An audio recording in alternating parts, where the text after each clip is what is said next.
जब यदुवंश कृष्ण अवतारा, जब यदुवंश कृष्ण अवतारा, होई गए हरण आमय भारा। जब यदुवंश कृष्ण अवतारा, होई गए हरण आमय भारा।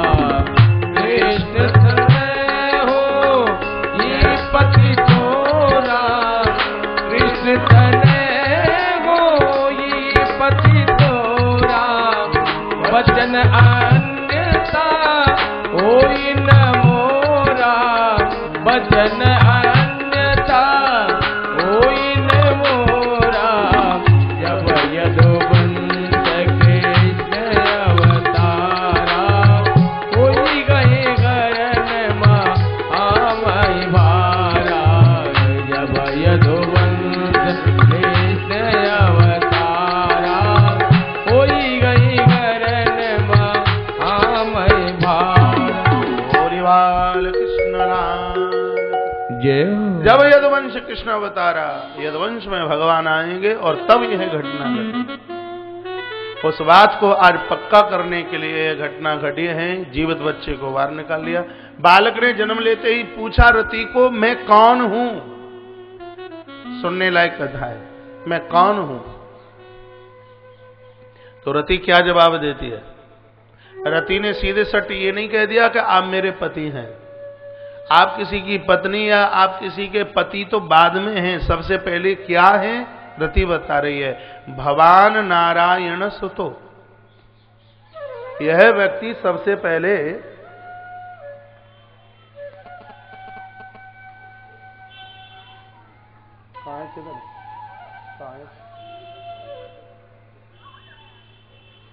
पधारी है कि पधार रही है? हाँ तो पधारी है पधार रही है, अंतर है ना दोनों।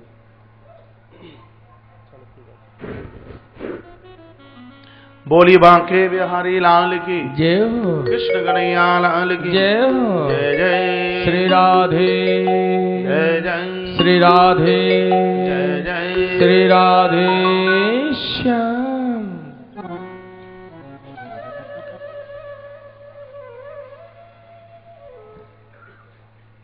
निवेदन, भगवान नारायण सुतो।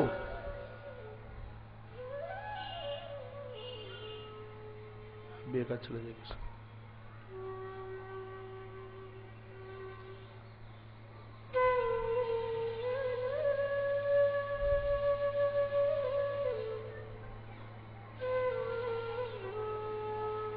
आप नारायण के पुत्र हैं। बल्लभ भाई आप यहाँ जाओ, ज्यादा अच्छा लगेगा। संत लोग आगे जगह दे बैठने कुछ नहीं।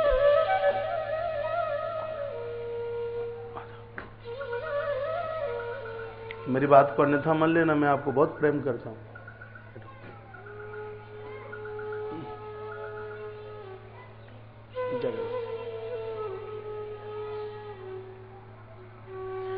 बोली बांके बिहारी लाल की जय हो। कृष्ण कन्हैया लाल की जय हो। जय जय श्री राधे श्याम। हमारे मध्य में परम पूज्य प्रातः स्मरणीय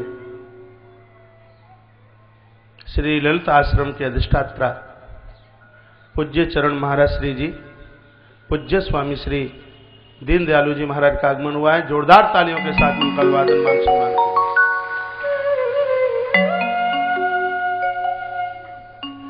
श्रीधाम वृंदावन की धरती के यह प्रथम महाओजस्वी वह वक्ता हैं।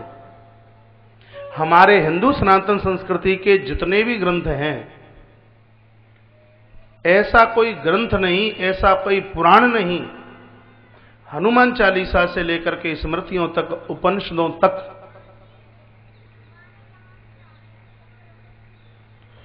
पूज्य महाराज श्री जी की सरस वाणी से उन कथाओं का रस वर्षण हुआ है। ऐसी कोई किसी भी ग्रंथ की कथा नहीं है। आदि शंकराचार्य भगवान के द्वारा निर्मित विवेक चूड़ामणि ऐसा अटूट ग्रंथ है, अच्छे अच्छे बुद्धिमानों की अकल के ढक्कन खुल जाएं।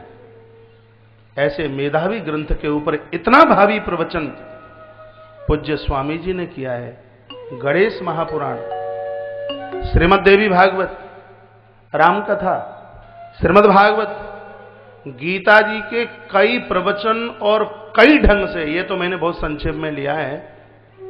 श्रीधाम वृंदावन में यदि दिव्य कथा रस वर्षण की एक गिनती में जो नाम आता है, मेरे दृष्टि पटल पर सबसे ऊपर हैं। ये मैं अतिशयोक्ति नहीं कर रहा, ये नहीं कि पूज्य स्वामी जी बैठे मैं इसलिए बोल रहा हूं, ये मैं पीछे भी बोला करता हूं। मैंने तो खैर कथा एक बार वैष्णवी शक्तिपीठ में बहुत समय पहले सुनी है, लेकिन वो मैं अभी आपको बोल ही रहा था थोड़ी देर पहले के संबोधन से पता चल जाता है। तो मुझे लगता है वह धुरंधर इस ब्रज की धरती पर इनसे बढ़ करके इतना प्रभावशाली कोई दूसरा वक्ता नहीं है, प्रवक्ता नहीं है। श्री पूज्य स्वामी जी का आगमन हमारे मध्य में हुआ है। जब आप वृंदावन की परिक्रमा में निकलेंगे, इतना विराट आश्रम, ललिताश्रम, हरिद्वार में ललिताश्रम, पंजाब, हरियाणा, मुझे लगता है कि हिंदुस्तान का कोई प्रांत नहीं जहां इन्होंने अपनी सरस वाणी के द्वारा अलख न जगाया हो। विद्वानों में इतनी कड़ी भाषा और आप जैसे श्रोताओं में इतनी सरल भाषा, क्या बताएं। तो पूज्य स्वामी जी का इस व्यासपीठ से बहुत बहुत मान है। मस्तिष्क रखकर उनके चरणों में प्रणाम है, वंदन है। बोलिए बांके बिहारी लाल की जय हो, कृष्ण कन्हैया लाल की जय हो। जय जय श्री राधे, जय जय श्री राधे, जय जय। श्री राधे श्याम। तो अभी मैं आपके बीच में निवेदन कर रहा था कि रति ने जिस समय उस मछली के पेट को फाड़ा, उसमें से एक जिंदा बालक निकला, तो उसने पूछा मैं कौन हूं। तो रति ने पहले ये नहीं कह दिया कि तुम मेरे पति हो। आप किसी की पत्नी, आप किसी के पति तो बहुत बाद में हैं। आप किसी के पिता और आप किसी के बेटे बहुत बाद में हैं। सबसे पहले क्या है आप? भवान नारायण सुतो। ये रति के मुंह का निकला हुआ वाक्य। भवान नारायण सुतो, आप नारायण पुत्र हैं, आप अमृत पुत्र हैं। आज जीव परेशान क्यों हैं? इसलिए क्योंकि वह किसी का पति बन के सीमित रह गया, वह किसी की पत्नी बन के सीमित रह गई, वह किसी का बेटा बन के ही सीमित रह गया। इसके ऊपर तो वह कुछ और जानता ही नहीं। ममई बांसो जीव लोके जीव भूता सनातन, श्रीमद् भगवत गीता। हम उस अंशी के परम अंश हैं। दुनिया के संबंधों से पहले यदि कोई शाश्वत संबंध है तो मैं भगवान का हूं और भगवान मेरे हैं। इससे बढ़िया ना तो कोई संबंध हुआ है, ना हो रहा है, ना होने वाला है। गुरु और शिष्य, भक्त और भगवान का यह संबंध है, अडिग है, शाश्वत है, यह कभी समाप्त नहीं होता। भगवान नारायण सुत, आप नारायण के पुत्र हैं। सम्मरेड़ा हितो ग्रहात, सम्रासुर के द्वारा खींच करके यहां लाया गया।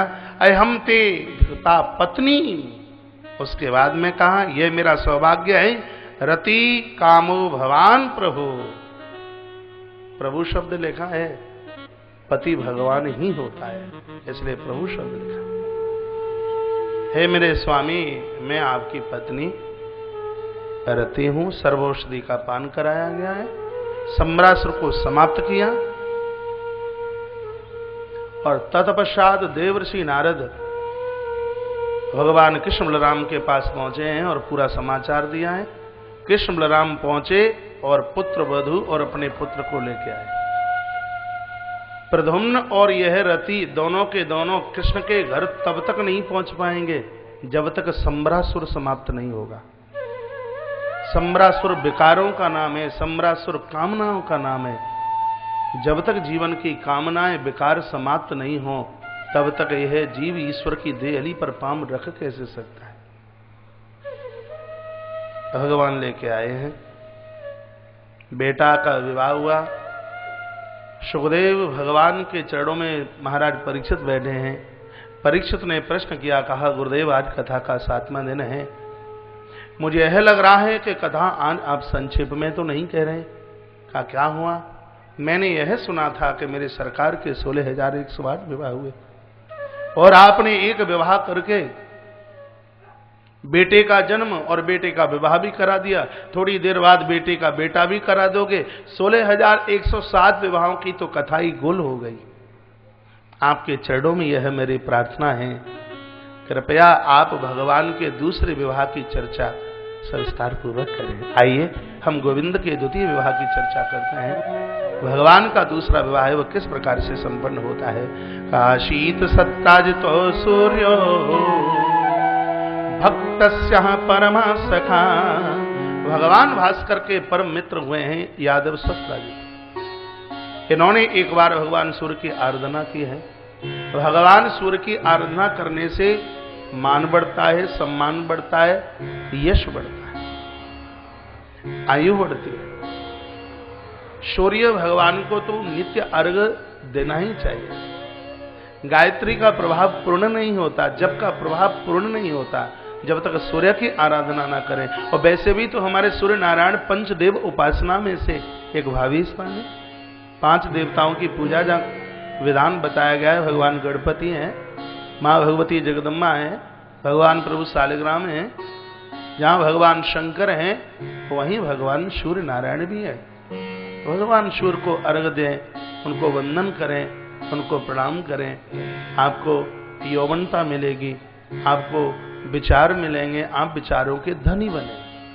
कथा को सिर्फ दृष्टांत रूप में नहीं, ये कथा किसी और की नहीं, ये पूरे के पूरे चरित्र हमारे और आपके हैं। और जब आप कथाओं को किसी और की समझो तो फिर कोई पंडाल परिसर में जाने की जरूरत नहीं। ये पूरी की पूरी कथाएं तो हमारे लिए हैं। कथाएं पूरा हमारे ऊपर अपना प्रभाव दिखाती हैं। लिखा है प्रीतस्मयी मणिम प्रादात सूर्य तुष्ट समंत का है। भगवान सूर्य इतने खुश हो गए, इनको एक ऐसी मणि दी है जो मणि रोजाना स्वर्ण देती है, सोना देती है। कहीं लिखा है 8 बार सोना देती है और कहीं लिखा है 60 बार सोना देती है। अच्छा। पूज्य स्वामी जी की व्यस्तता है, शायद आज से कथा शुरू होने वाली है, तो मैं उनके चरणों में यह निवेदन करूंगा कि अपनी पुण्य सलीला वाणी से हम सब लोगों को आप्लावित करें, कृपा का वर्षण करें।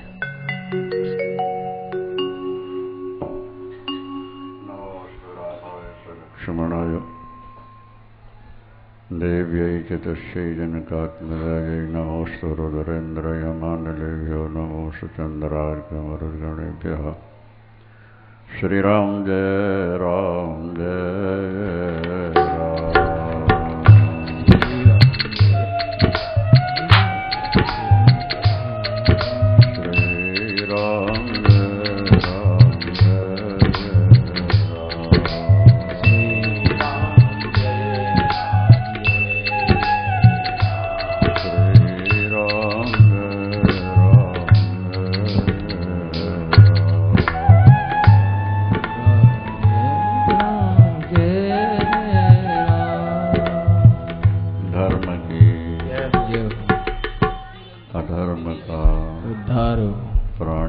सद्भावना हो, विश्व का कल्याण हो, गौ हत्या बंध हो, गौ माता की जय हो, ब्रह्मलीन धर्म सम्राट स्वामी श्री कृपात्री जी महाराज की जय हो।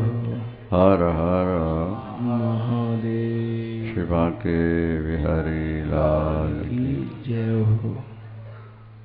आप बड़ी सुंदर कथा सुन रहे थे,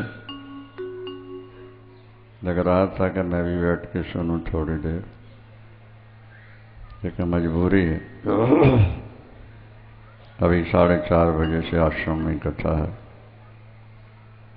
कल रात्रि में आने पर पता लगा कि अनेक बार वहाँ से संदेश आया है। इसलिए ना नहीं कर सके, अधिक कुछ बोल नहीं पाएंगे। आचार्य कौशिक जी बड़े अच्छे विद्वान हैं। इस समय वृंदावन में इनका बहुत नाम है, बाहर भी है। और अभी अभी देखा कि मंडला मध्य प्रदेश में भी एक गौशाला और आश्रम का निर्माण कर रहे हैं। हमारी जन्मस्थली जबलपुर है, मंडला वहाँ से बहुत पास में है। पावन तट है नर्मदा का, निर्मल जल है, इसलिए वहाँ ऐसा किया जा रहा है। प्रसन्नता की बात है। भागवत रस है, भागवत मुक्ति ग्रंथ है। भागवत सुन के यदि भक्ति नहीं जागी, ज्ञान और वैराग की उपलब्धि नहीं हुई, तो माना जाएगा कि ध्यान से नहीं सुनाई है। यस्याम वै श्रूयमाणायाम, यस्याम वै श्रूयमाणायाम भक्ति परम पुरुष, कृष्णे परम पुरुषे भक्तिरुत्पद्यते पुंसाम शोक मोह भयापहा। भागवत श्रवण का सबसे बड़ा सुंदर सरस फल क्या है? आनंद कंद परमानंद भगवान श्याम सुंदर के चरणों में भक्ति जागृत हो जाए। व्यक्ति 3 दोषों से घिरा हुआ है, शोक मोह और भय। भूत का शोक होता है, वर्तमान का मोह होता है और भविष्य का भय हुआ करता है। कितने दिन पहले पुत्र समाप्त हुआ, पति समाप्त हुए या पिता समाप्त हुआ, आज भी उसका नाम याद करके रो रहे हैं। ये भूत का शोक कहलाता है। वर्तमान का मोह होता है, मेरे छूटने न पाए, बिछुड़ने न पाए, मेरे सब सुखी रहें, इसको मोह कहता है। और भविष्य में कोई दुर्घटना न हो जाए, इसका भय हमेशा बना रहता है। ये 3 दोषों से सारा संसार त्रसित है, ग्रसित है, भयभीत है।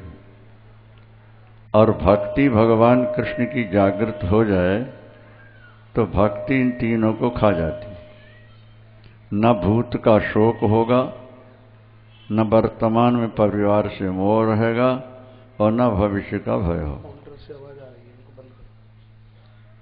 शोक मोह और भय को खा जाती है भक्ति। Without tension peace of mind. फिर आपके जीवन में चिंता, तनाव, माइग्रेन हो ही नहीं सकते यदि भगवान कृष्ण में आपकी भक्ति जागृत हो जाए तो। और भक्ति जागृत करने के लिए सबसे सरलतम उपाय है श्रीमद् भागवत की कथा। यश्याम वै श्रूयमाणायाम कृष्णे परम पुरुषे भक्तिरुत्पद्यते। जैसे शराब का परिणाम क्या है? नशा। शराब पीने का परिणाम क्या है? बोले नशा। यही तरह भगवान भागवत की कथा सुनने का फल क्या है? बोले भक्ति की उत्पत्ति है। और भक्ति उत्पन्न हो गई तो फिर क्या मिलेगा? बोले शोक मोह भय से सदा के लिए निवृत्ति हो जाएगी। इन तीनों से ग्रसित प्राणी यदि भागवत कथा ध्यान से श्रवण कर ले तो शोक मोह भय की निवृत्ति हो जाएगी। और वही चाहिए। भगवान कृष्ण आपके हृदय में तभी प्रवेश करेंगे जब कानों से उनकी कथा सुनोगे। भागवत कथा देखो, ध्यान दो। जैसे जीवाणु किसी एक इंद्रिय के द्वारा गर्भ में प्रवेश करता है, इसी तरह से भगवान कृष्ण भी कान रूपी इंद्रिय के द्वारा हृदय में प्रवेश करते हैं। जीवाणु गर्भाशय में प्रविष्ट हुआ और 9 महीने के बाद पुत्र हो जाता है, कन्या हो जाती है। इसी तरह कानों के द्वारा यदि भगवान की कथा हृदय में प्रवेश कर जाए तो कुछ दिनों के बाद भगवान कृष्ण प्रकट होकर दर्शन दे दिया करते हैं। गर्भाशय से पुत्र और कन्या होती है और हृदय से भगवान प्रकट होता है। जीवाणु गर्भाशय में प्रवेश कर जाए, पुत्र या कन्या अवश्य होगी। और आपके कान रूपी इंद्री से अगर कथा शब्द के रूप में अंदर जाए तो आपके हृदय में एक न एक दिन भगवान प्रकट होंगे, जरूर होंगे। और हृदय में प्रकट हो गए, सारे दोष आपके समाप्त हो जाएंगे। प्रविष्टा कर्णरंध्रेण, भगवान कृष्ण प्रविष्टा कर्णरंध्रेण स्वानाम भाव सरोरुहम धुनोति समलम कृष्ण सलिलस्य यथा शरत। वर्षा के दिनों में जल गंदा हो जाता है, लेकिन जैसे शरद ऋतु प्रारंभ होती है, शरद की वायु लगते ही जल फिर निर्मल हो जाता है। वर्षा में जल गंदा हुआ और शरद की हवा लगते ही निर्मल हो जाता है। इसी तरह वासना की गंदगी से हमारा हृदय गंदा हो चुका है, और कथा जो है ये शरद ऋतु की हवा की तरह है। ये कथा कानों से जब हृदय में प्रवेश करेगी, आपका हृदय निर्मल हो जाएगा। भगवान आपके हृदय के सारे पाप ताप धो करके आसन जमा करके बैठ जाएंगे। जैसे पिक्चर देखने के शौकीन अथवा क्रिकेट देखने के शौकीन प्रारंभ होने से पहले ही आकर के बैठ जाते हैं देखने के लिए, इसी तरह जो भागवत सुनने का संकल्प लेते हैं उनके हृदय में भगवान कृष्ण स्वयं पहले आके बैठ जाते हैं भागवत कथा सुनने के। केवल आप कथा सुन रहे हो ऐसा नहीं है, भगवान कृष्ण भी भागवत सुनते हैं, क्योंकि भागवत में दोनों चरित्रों का मिश्रण है। भक्तों का भगवान का चरित्र तो आप सुन रहे हैं और भक्तों का चरित्र भगवान सुनते हैं। भागवत में दोनों कथाएं हैं, इसलिए आप जैसे कथा सुनने आते हैं, इसी तरह भगवान भी आपके अंदर बैठ जाते हैं और वो भक्तों की पावन कथा सुना करते हैं। बातें बहुत हैं और हमारे आचार्य कौशिक जी ने बड़ाई तो बहुत कर दी, पर यह है कि गुरु कृपा है। धर्म सम्राट श्री कृपात्री जी महाराज, जिनका नाम प्राय लोग जानते हैं, उनकी छत्र छाया में रहकर जो पाया वही समाज को वितरित किया जा रहा है। आचार्य कौशिक जी ने स्मरण किया, इसलिए समय न होते हुए हमको आना पड़ा। आपकी भावुकता देख के लगता थोड़ा और बोलें, लेकिन समय नहीं है, चूंकि वहां भी जाके अभी बोलना है, इसलिए हम यहीं विराम लेते हैं। आप सबको धन्यवाद देते हुए आप प्यार से भगवान की कथा।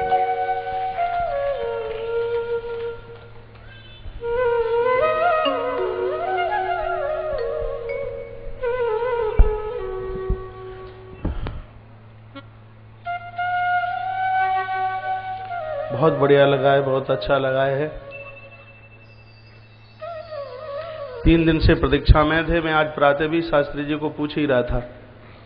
कल मैंने प्रभात जैन जी को भी कहा कि ऐसे ऐसे ललिताश्रम वाले महाराज जी, कुछ स्वामी जी आ रहे हैं। स्वामी जी ने बहुत बड़ी कृपा की है।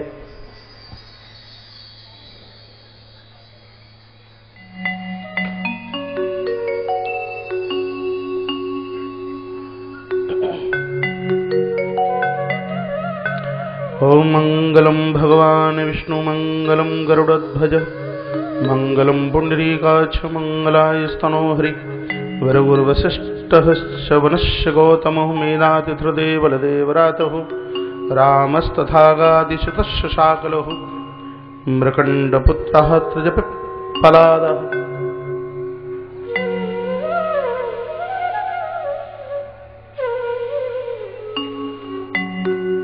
बोले बांके बिहारी लाल की जय, कृष्ण कन्हैया लाल की जय जय जय श्री राधे, जय जय श्री राधे, जय जय श्री राधे श्याम।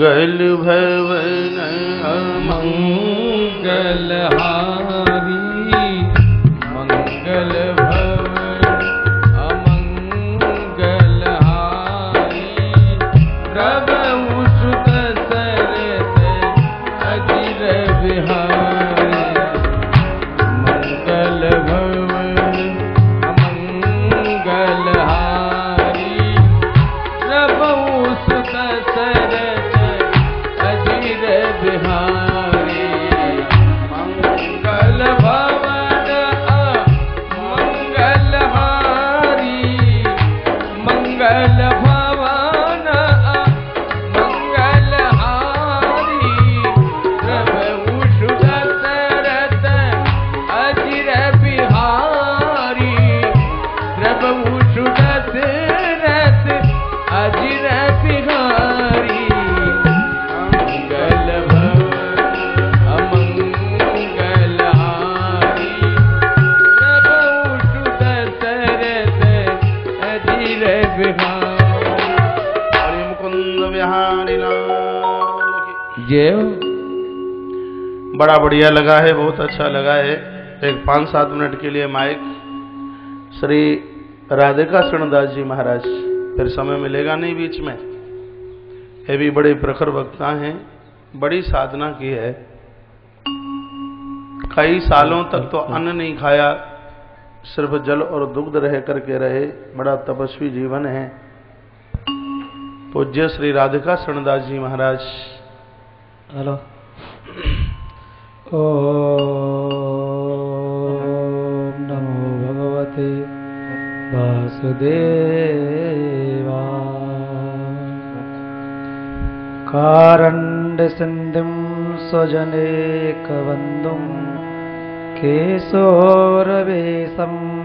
कमनीयकेशं कालिन्द्रकूले कृतरासगोष्ठीं सर्वेश्वरं तं शरणं प्रपद्ये सर्वेश्वरं तं शरणं प्रपद्ये। यत्सम्प्रदायाश्रवणन्नराणां श्रीराधिका कृष्णपादारविन्दम् प्रेमाङ्गरीयांससाभ्यदेति निम्बार्कमेतं शरणं प्रपद्ये निम्बार्कमेतं शरणं प्रपद्ये। प्यारे प्रभु प्रेमियों, 2 मिनट हरे कीर्तन करते हुए, वाणी को अर्पित करते हुए आगे प्रसंग बढ़ाएंगे। आइए सभी कीर्तन करेंगे। श्री राधे गोविंद भज। बढ़िया लगा, आज पहली बार पता लगा है कि श्रीमद् भागवत एक सिग्नल है। बात मान लोगे तो ठीक है, नहीं घटना घट जाएगी। वो श्री राधिका शरणदास जी महाराज ने अपनी बड़ी प्रभावशाली ओजस्वी वाणी के द्वारा हमें आप्लावित कराया। व्यासपीठ से बहुत आदर है, बहुत मान सम्मान। हमारे मध्य में चेयरमैन जिला सहकारी बैंक जिला मथुरा से ही भरतपुर रोड पर, जिनका बहुत बड़ा कॉलेज बना हुआ है। पिछले साल वृक्ष 84 कोस यात्रा में एक दिन का हमारा पड़ाव भी था। इतना बढ़िया स्टाफ इनका, सब लोग कर्मचारी लोग, सब लोग इतने बढ़िया, जगह इतनी बढ़िया। और उसी विराट कॉलेज के अधिष्ठाता हमारे मध्य में सामाजिक कार्यों से अपने आप को जोड़ते हुए और वर्तमान सरकार के एक बहुत बड़े पहलू स्तंभ साहब दर्शित हो रहे हैं। ऐसे श्री जगदीश नोहोवार जी हमारे मध्य में पधारे हैं। व्यासपीठ से बहुत आदर मान सम्मान है। वीरेंद्र भैया फोटो दे कुछ। मैं निवेदन करूंगा एक क्षण के लिए ऊपर आ जाएं।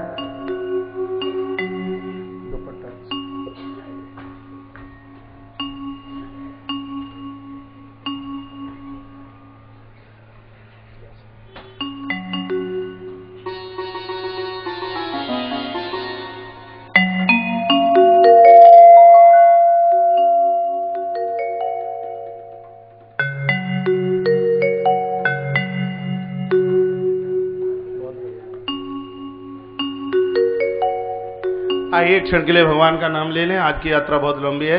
राधा नाम नदिया की धारा बह जाए रे।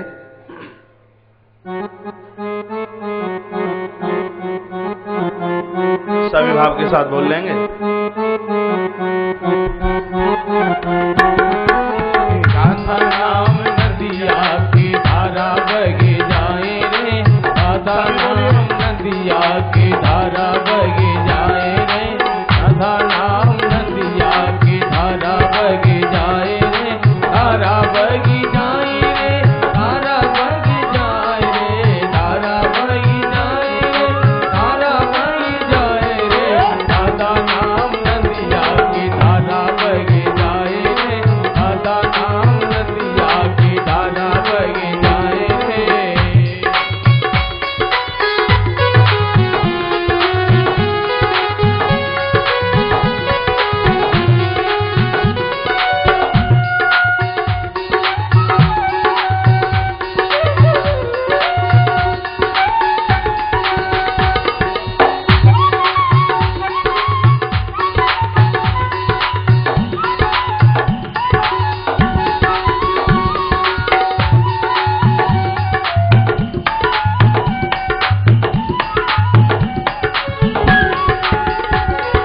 शंकर नाम रटे ले डमरू, शंकर नाम रटे ले डमरू, शंकर नाम रटे ले डमरू, शंकर को डमरू, शंकर को डमरू धारा में बह जाए रे, शंकर को डमरू धारा में बह जाए रे, राधा नाम नदिया की धारा बह जाए रे, राधा नाम नदिया की धारा बह जाए रे, बह जाए रे, धारा बह जाए रे, धारा बह जाए रे, धारा बह जाए रे, राधा नाम नदिया की धारा बह जाए रे, राधा नाम की धारा बह जाए रे। हमारे तुलसीदास आश्रम के ये इन्हीं की बहुत बड़ी करामात है कि छोटे छोटे बच्चे धारा प्रभाव वेद बोलते हैं। ऐसे वेद के मर्मज्ञ आचार्य श्री रामलखन जी आचार्य जी का आगमन हुआ है, ऊपर लेकर के आइए। इतने प्रकांड विद्वान वेद के हैं जिन्होंने बच्चों के रोम रोम में वेद की धारा पर रखी है। आचार्य जी का व्यासपीठ से बहुत अभिवादन मान सम्मान है।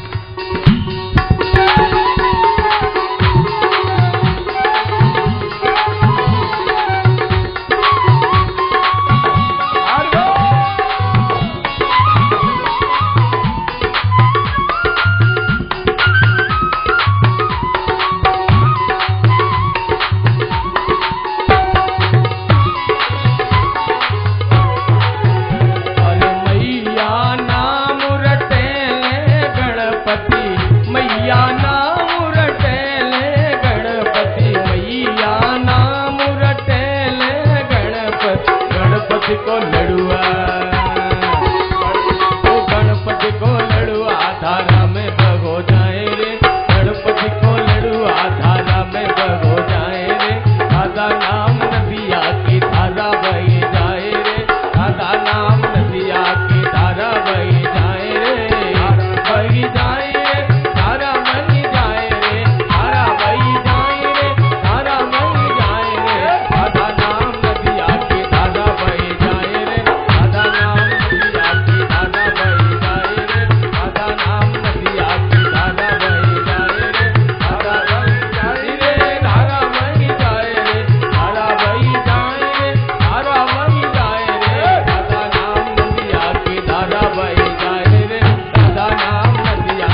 हनुमान जी महाराज की जय जय जय श्री राधे श्री राधे जय जय श्री राधे श्याम। तो आप सुन रहे थे कि आसीत सत्राजितो सूर्यो भक्तस्य परमाशकः प्रीतस्मै मणिं प्रादा सूर्य तुष्टस्य मंतकः।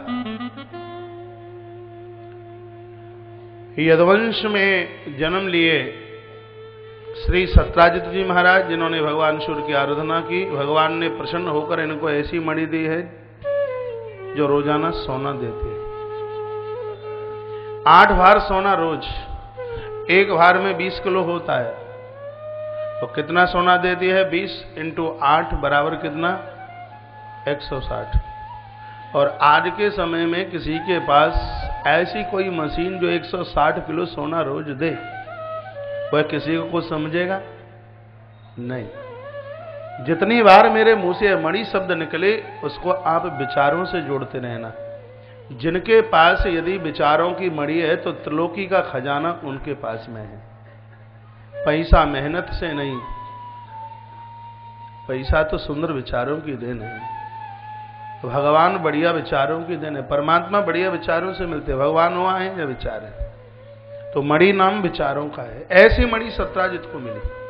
एक दिन कंठ में धारण करते हुए भगवान के दरबार में पहुंचे हैं। सब लोगों ने खड़े होकर स्वागत किया। कहा प्रभु लगता है सूर्य आए हैं। कहा सूर्य नहीं, यह काका सत्राजित है।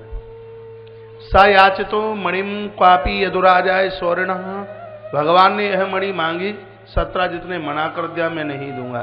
ध्यान रखना, जो वस्तु भगवान के काम नहीं आती, उस वस्तु के द्वारा यदि हमारे प्राण भी चले जाएं तो यह बहुत बड़ी बात नहीं होगी, इसमें कोई संशय नहीं है। इसलिए कथा कह दी है, आपके पास जो बढ़िया से बढ़िया चीज है, सबसे पहले वह ईश्वर के लिए होनी चाहिए, परमात्मा के लिए होनी चाहिए। कल आप जगद्गुरु रामानुजाचार्य श्री विश्वेश प्रपन्नाचार्य जी महाराज के द्वारा यहां से सुन रहे थे। यदि आपको ध्यान हो, वह बोल रहे थे कि आयु से ज्यादा प्रिय किसी के पास कुछ भी नहीं होता, लेकिन धन्य है वह गोपियां जिन्होंने भगवान को अपनी आयु दे दी। बात गोपियों की नहीं, बात हमारी और आपकी है। हमारे पास जो बढ़िया से बढ़िया है, ईश्वर के लिए हो, वितरण के लिए हो, बांटने के लिए हो। कितनी बार मैं कहता हूं, अपने लिए जीना कोई जिंदगी नहीं है। जिंदगी है नाम उसका, जो जिंदगी दूसरों के लिए जी ली जाए। नदियों की पूजा इसलिए होती है क्योंकि नदियों का पानी स्वयं के लिए नहीं है। वृक्षों की पूजा इसलिए होती है क्योंकि वृक्षों के फल स्वयं के लिए नहीं है। पहाड़ों की भी पूजा इसीलिए होती है, जिनका जीवन दूसरों के लिए है। यह लोक में ही नहीं, परलोक में भी उनको मान सम्मान मिलता है, उनकी पूजा होती है। यदुराज ने मणि मांगी, देखिए मना कर दिया। यह अब मणि कितनों की हत्या कराएगी।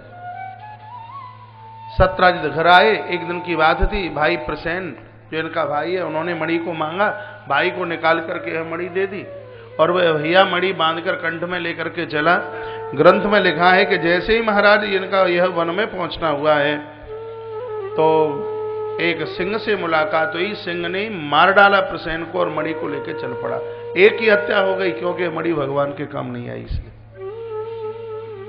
आगे सिंह और एक रीछ की मुलाकात हुई, दोनों में झगड़ा हुआ है। इतना घमासान युद्ध हुआ कि सिंह मारा गया और वह रीछ उस मणि को लेकर के चला गया। दो की हत्या हो गई, क्योंकि यह मणि भगवान के काम नहीं आई। सीधी बात है, जो विचार परमात्मा का, परमार्थ का चिंतन न करें, ऐसे विचार हमारा आपका हिरास कर देंगे, जिंदगी को खत्म कर देंगे। तत्पश्चात जब बहुत लंबा सा समय निकला, तो सत्राजित ने मन में विचार किया कि मेरा भाई नहीं आया, कहीं कृष्ण ने मेरे भाई को मौत के घाट तो ना उतार दिया। बात उड़ते उड़ते मां रुक्मिणी के पास तक पहुंची। कृष्ण को सूचना मिली, यह झूठा कलंक मुझे कैसे लगा? भादों की चौथ का चंदा देख लिया। चंद्रमा गणेश जी को देख करके हंसे, उनका मोटा पेट, गड़ी हुई आंखें देख करके हंस पड़े हैं। यदि किसी को कुरूपता मिल गई, और वैसे तो मैं कहता हूं जिसका कान टेढ़ा है, नाक टेढ़ी, हाथ टेढ़ा है, कुरूप वह नहीं है। आप सोचें, कुरूप वह है जो कामी है, कुरूप वह है जो क्रोधी है, कुरूप वह है जो लोभी है। ये 3 दोष हैं जिसके अंदर। तवे का नीचे का रंग होता है, ऐसा रंग माता सवरी का था। लेकिन भगवान फिर भी उसको भामिनी कहते हैं। कुब्जा 3 जगह से टेढ़ी थी, फिर भी भगवान उसको सुंदरी कहते हैं। हाड़ मांस के चमड़े से कोई सुंदर हो जाए तो सूर्पणखा बहुत गोरी थी, मैंने देखा नहीं, पढ़ा है। हाँ, विदेश की धरती पर सूर्पणखा भगवान ने देखा भी नहीं उसकी तरफ, और माता सबरी के जूठे बेर मेरे भगवान ने खाए। तो इसका मतलब है कि सुंदर वह है जो चरित्रवान है, सुंदर वह है जो विचारवान है। हम विचारों से हम सुंदर बने, हम चरित्र से सुंदर बने, हम परमार्थी बने, अच्छा लगता है, बढ़िया लगता है। तो किसी की कुरूपता को देख करके हंसे नहीं। एक बार अष्टावक्र जी महाराज राजा जनक के यहां पहुंचे तो बड़े बड़े संत लोग वहां बैठे, अष्टावक्र जी 8 जगह से टेढ़े, सब लोग खिलखिला करके हंस पड़े। तो अष्टावक्र जी ने कहा, हे राजन, मैंने तो यह सोचा था कि तूने संतों को बुलाया है, लेकिन मुझे क्या पता था कि तूने चर्मकारों को बुला रखा है? चमड़े की पहचान तो कोई चर्मकार करता है? महान सज्जन लोग हैं, वह गुणों की पहचान करता है। इसलिए यदि किसी को कुरूपता इस भौतिक वातावरण में, तो उसकी खिलियां नहीं, उसको देखकर हंसा नहीं, मुस्कुराए नहीं। भगवान गणपति का निकला पेट, गड़ी हुई आंखें, लंबी सूंड, और ये चंद्रमा हंस गया। जैसे ही चंद्रमा हंसा, ये कथा मैंने बहुत विस्तार से अभी कहा, मैं गणेश महापुराण की कथा कर रहा था, कहाँ की बात है, अभी करके आया हूं, नागदा में, उज्जैन के पास नागदा। तो बहुत विस्तार से यह बात कही गई।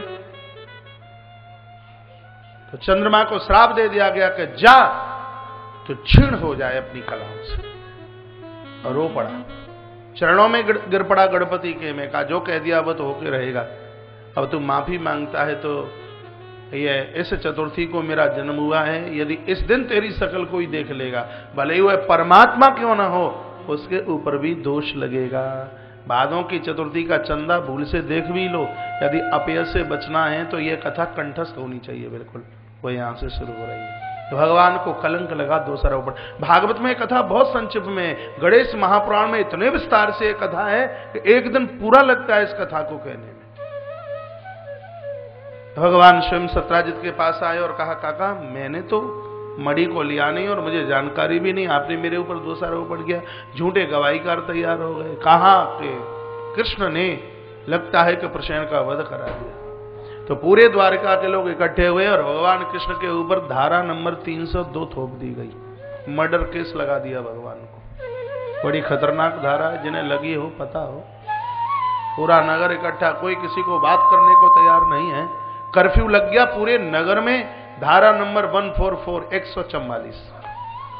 अपनी तरफ से नहीं बोल रहा, ये भागवत है। भागवत में बढ़िया मैथमेटिक्स है, 5वें स्कंद में पढ़ना। भागवत में इतनी बढ़िया ज्योग्राफी है, भागवत में इतनी सुंदर इकोनॉमिक्स है भागवत में। संस्कृत का तो कहना ही क्या, ऐसी कौन सी भाषा है जो भागवत में नहीं है? मुझे लगता है कि दुनिया की जितनी भाषा है वह सब की सब श्रीमद् भागवत में समाई हुई है। पूरे नगर में कोई किसी को बात करने को तैयार नहीं। प्रभु ने साथ लिया, का पता लगाते हैं। वन की तरफ प्रस्थान किया है तो डेड बॉडी मिल गई प्रसेन की, झूठे गवाहीकार तैयार हो गए। कहा कृष्ण ने प्रसेन का वध किया। प्रभु समझाते हैं, कोई मानने को तैयार नहीं है, और आगे के लिए चले तो मरा हुआ सिंह भी मिल गया। और आगे एक रीछ के पामों को छूते छूते छूते छूते ये एक गुफा के पास तक पहुंच गए। द्वारका के लोगों को कहा, तुम यहीं रहना और मैं अंदर जाता हूं, यहां से पता लगेगा। लोगों ने कहा, कृष्ण पूरी चाल तेरी है, ये 420 तेरी है। 420 के केस में कृष्ण को बांध लिया गया। यदि तुझे नहीं पता होता तो यहां तक तू हमें लेके कैसे आता? प्रभु ने कहा, तुम जो कहो सो सही। दुनिया का क्या भरोसा है, जगत तो ऐसा है कि ईश्वर को भी दोषारोपण करने से चूकता नहीं। यह वह संसार है जिसने राम को दोषारोपण किया, कृष्ण को दोषारोपण किया। समाज के लिए आप कितना भी बढ़िया से बढ़िया काम कर लेना, चुनौती है यदि समान आपके लिए बढ़िया कह दे तो। आपको लोग बढ़िया कहें इसलिए आप काम करते हैं तो कभी भी मत करना। समाज को आप खुश कर ही नहीं सकते, कितनी भी व्यवस्थाएं कर लीजिए, कुछ भी कर लीजिए, दिन रात लगा दीजिए, आप समाज आपको नहीं कह पाएगा बढ़िया। एक पिता और एक बेटा एक घोड़े पर बैठकर किसी गांव से निकले। गांव के लोगों ने कहा देखो बिल्कुल कसाई है नोवाल जी। गांव के लोगों ने उनको देख करके कहा कि देखिए कैसे कसाई है, इनको रेम नहीं आ रहा, घोड़े के ऊपर दो दो लदे। तो बेचारे दोनों के दोनों पैदल चलने लगे, घोड़ा खाली। अगले गांव में से निकले तो लोगों ने कहा देखो कितने बड़े मूर्ख हैं, वाहन संग में तो भी पैदल चल रहे हैं।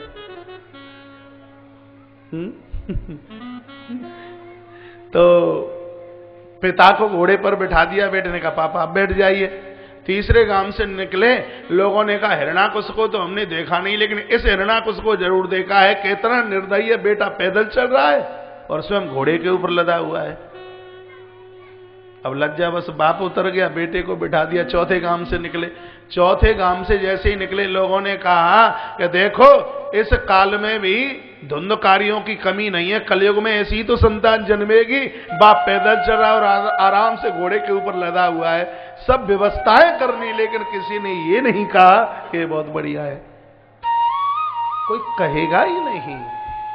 अब समाज आपकी भाई भाई करे, ये परमार्थ के काम, ये बढ़िया काम इसलिए नहीं, ये हमारा धर्म है, ये हमारा फर्ज है, ये हमारा कर्तव्य है, यह काम हम इसलिए करते हैं। राम को लोगों ने दोषारोपण किया, कृष्ण के ऊपर लोगों ने दोष लगाया, कहा 420 ही तुम्हारी। प्रभु ने कहा कोई बात नहीं, इंतजार कीजिए। भगवान अंदर गए, रीछ की एक बेटी मणि को छाल उछाल करके खेल रही है।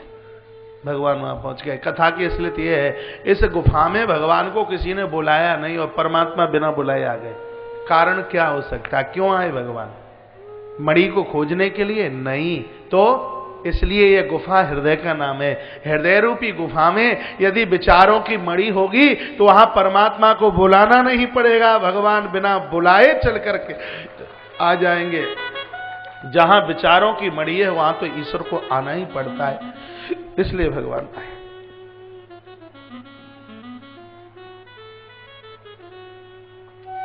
बच्ची ने आवाज लगाई, पिताजी गुफा में कोई आ गया, कोई आ गया, कोई आ गया। अंदर से वह रीछ चल करके आए हैं। भागवत में लिखा है कि घमासान युद्ध हुआ और इतना युद्ध हुआ कि आसीत अष्टाविंसाह मूत्रष्ट्रेम मुष्ट भी 28 दिन और 28 रात्रि तक यह युद्ध भगवान ने पीठ के ऊपर बड़ी जोर से मुष्टकों का प्रहार किया।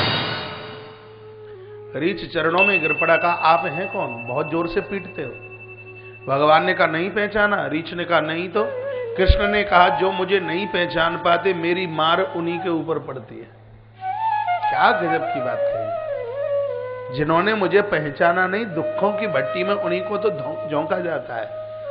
हमने तो तुम्हें पहचान लिया। रीछ ने कहा कौन हूं मैं? भगवान कृष्ण कहते हैं कि तुम हो कौन? तुम त्रेता के जामवंत हो। तो फिर तुम कौन हो?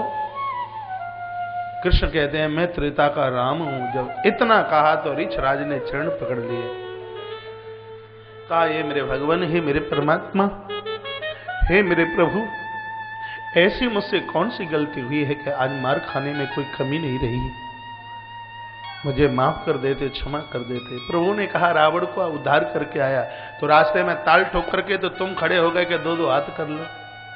अब उस समय तो हमने कह दिया कि स्वामी सेवक का युद्ध हो तो मर्यादा खंडित हो जाएगी। नौकरों के ज्यादा मुंह मत लगा कर, बच्चों के ज्यादा मुंह मत लगो। मान लें तो ठीक है, नहीं तो बच्चे क्या कह देंगे, पापा को तो भौंकने की आदत पड़ गई है।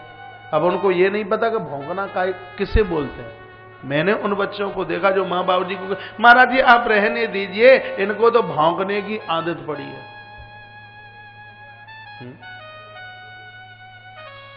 आपकी बात नहीं मानी जाती तो ज्यादा चिल्लाने से कुछ नहीं होगा। ऐसा स्वभाव बना करके रखिए, आपके नौकर, आपका स्टाफ आपकी आंखों को देख करके ये सहमित हो जाए। अब बार बार डांटे, बार बार चिल्लाएं तो वह भी कह देगा कि मालिक को तो ऐसी आदत है, वो तो बस ऐसे चिल्लाते ही रहते हैं। तो बोल दे, स्वामी और सेवक की मर्यादा होती है। कहा तुमने युद्ध मांगा, हमने न्योता दिया कि द्वापर में कृष्ण बन करके आएंगे तब हमारा युद्ध तुम्हारा होगा। आज गुफा में तुम्हारे लिए चल के आए, युद्ध और तो नहीं चाहिए। रो पड़ा, जामवंत जी रो पड़े, हाथ जोड़े, कहा भगवान युद्ध तो नहीं चाहिए लेकिन मेरे पास कुछ है, मैं आपको देना चाहता हूं। जो श्री जामवंत जी ने दिया है आगे वाली माताएं 1% भी कथा नहीं सुन रही हैं, 1% भी।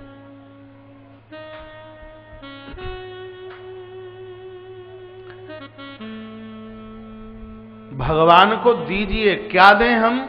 जो जामवंत जी ने दिया है। जामवंत जी ने कहा मेरे पास मेरी एक बेटी है जामवंती, इसके साथ विवाह कर लीजिए। वह जामवंती क्या है? हमारी और आपकी बुद्धि।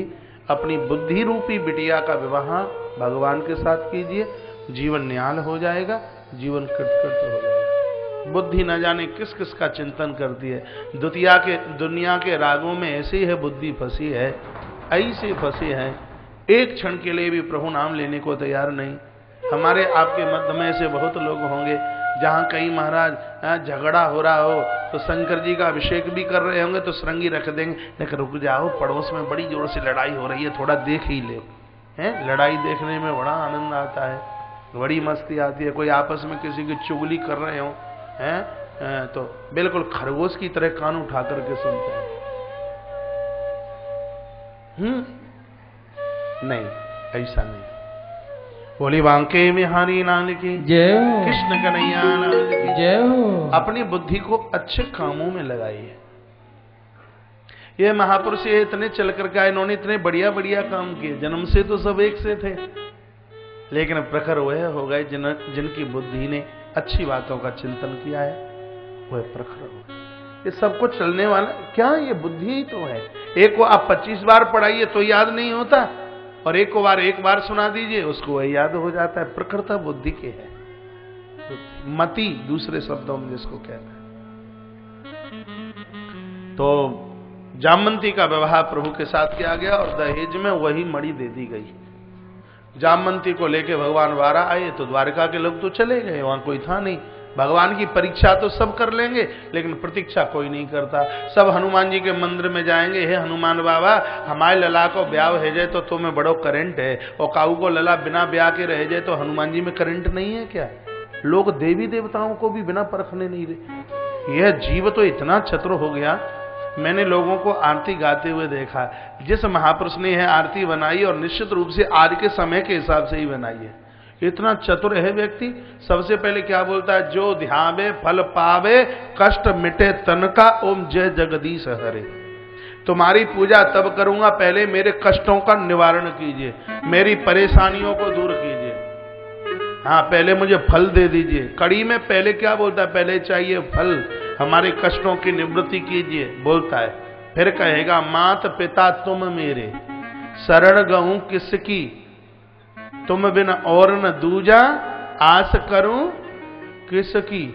जो शुरू से बोलना चाहिए उसको सबसे लास्ट में बोलता है। विषय विकार मिटाओ, पाप हरो देवा। जब पोपला रह जाए, मुंह में दांत और पेट में आंत न रहे, बिल्कुल बूढ़ा हो, तब बोलता है कि विषय विकार मिटाओ। जबानी में नहीं बोलता एक भी बार कि विषय विकार। जब किसी काम का नहीं रहता, ठन ठन पाल मदन गोपाल, फिर कहेगा कि विषय विकार मिटाओ। बड़ा होशियार है जीव, बड़ा चतुर है।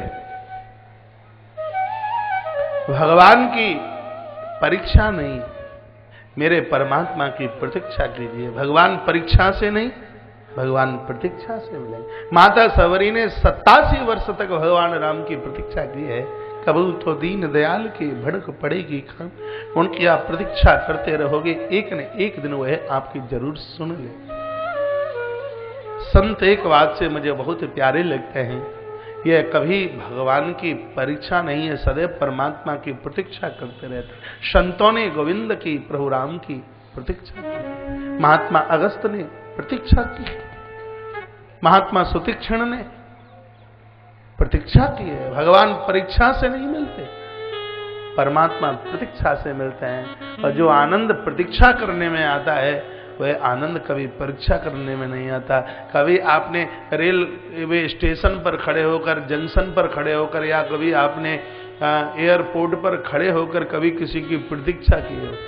है, सीधा तार जोड़ता है। ये ट्रेन आई, इस डिब्बे में से उतरने वाले हैं, हमारे इसमें से उतरने वाले हैं। वो प्रतीक्षा का कुछ क्षण ही अलग होता है। संसारियों की प्रतीक्षा करते हैं, ध्यान एकदम उस तरफ आकर्षित होता है। बंधुओं, एक बार परमात्मा की प्रतीक्षा करके देख लीजिए, सब कुछ छोड़कर वह आपके सामने आके खड़ा हो जाएगा। द्वारका के लोग चले, नई बहू को लेकर के गोपाल द्वारकाधीश जा रहे हैं। विचार किया, रीछ की तो बेटी है, मुंह तो बिल्कुल रीछड़ी का। अब रीछ की बेटी तो रीछड़ी ही होगी, मुंह काला कलूटा। सोचा इसको लेके जाऊंगा द्वारका में, द्वारका के लोग कहेंगे कि देखो वसुदेव को लला पगलाए गए हैं, जाके बयान की कमी हती, बंदर भालुन के संग ब्याह करे वो शुरू कर दो। अब क्या करें? सो अचक से धीमे से वह जामवंती को बोले, अरे सुन रही हो?